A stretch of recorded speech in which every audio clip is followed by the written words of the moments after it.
All right, guys, so we are on chapter 4 today. So I am going to get reading. We have some exciting parts of our adventure today. So remember in our last chapters, Minli has heard the story of Fruitless Mountain.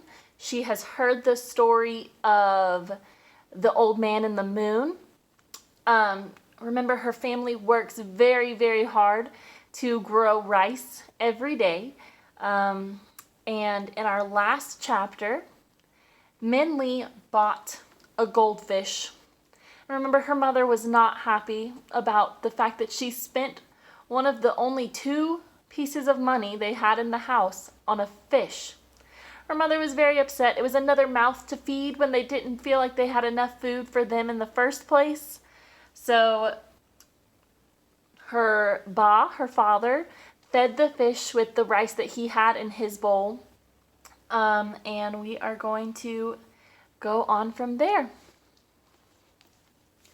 That night, Minli could not sleep. Ma's words echoed in her ears, and when she closed her eyes, she saw Ba's hand, shaking from hard work, feeding the goldfish. Ma is right, Minli thought to herself. The goldfish is just another mouth to feed. I can't let Ba feed the goldfish. Ma and Ba work so hard for every grain of rice. Ba shouldn't have to feed that goldfish too. Minli slipped quietly out of bed and crept to the table where the goldfish was. They stared at each other, and Minli knew what she had to do. Quickly slipping on her shoes and jacket, she took the goldfish and left the house. It was late. The village was quietly asleep, and the stars above filled the sky like spilled salt on dried seaweed. Minli's footsteps seemed to hush the night as she made her way toward the Jade River. At the edge of the river, Minli looked at her goldfish one last time. The moon shone above, so even in the darkness of the night, the fish seemed to burn a bright orange. Its black eyes sparkled at her. "I'm sorry I can't keep you," Minli whispered. "I hope you will be all right in the river." And with those words, she emptied the bowl into the water. For a moment, the fish seemed shocked and was still, like a flickering flame on a match. Then it wiggled in the water and swam in circles, a joyful fire twirling in the water. Minli watched it and sighed. As the sound faded into the night, Minli realized it was an echo of her mother's impatient, frustrated noise. Ma will never stop sighing unless our fortune changes. But how will it ever change? Minli asked ruefully. I guess that is just another question for the old man of the moon. Too bad no one knows how to get to Never-Ending Mountain to ask him anything. The fish stopped swimming and looked up at Minli.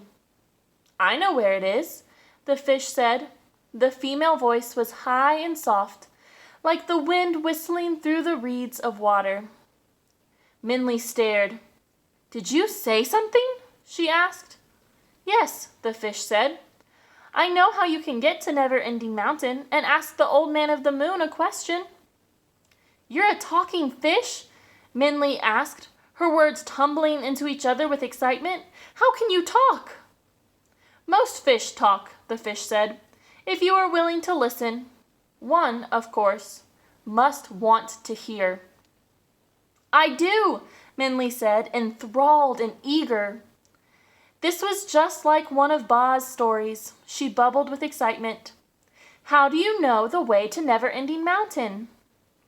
I've swam all the oceans and rivers except for one. The fish said, and on my way to the last, the goldfish man caught me. I despaired in his cart, for I have seen and learned much of the world, including the way to Never-Ending Mountain. Since you have set me free, I will tell you. You've swum all the oceans and rivers? Minli asked. The The questions spilled like overflowing water. Which river haven't you seen? Why have you traveled so much? Where is the never-ending mountain? When did... This river is the one river I have not swum, the fish interrupted. And I have waited a long time to see it. So I would like to start as soon as possible. You can ask the old man of the moon all your other questions. Let me tell you the way to him so I can be off. Minley nodded and asked no more. She realized she was having a conversation with a goldfish, which was very unusual, so she decided to listen. All right, that is the end of the 4th chapter. So now that we've read our first 4 chapters, I want you to write a summary. So now remember, a summary is not retelling every single detail of the story that we've read so far. A summary, you just want to tell the most important things that have happened so far. So think about a movie trailer. So there's a new movie coming out and they want to show you that it's really interesting. They want to capture your attention. They're not going to show you the whole movie. They're just going to show you little snippets of some of the really interesting things that are going to make you want to watch. So, while you are rewriting or writing your summary, tell me just some of the main things. What are the most important things of our story so far that are going to help us as we keep reading? All right, so come back next week and we're going to start with chapter 5. All right, bye guys.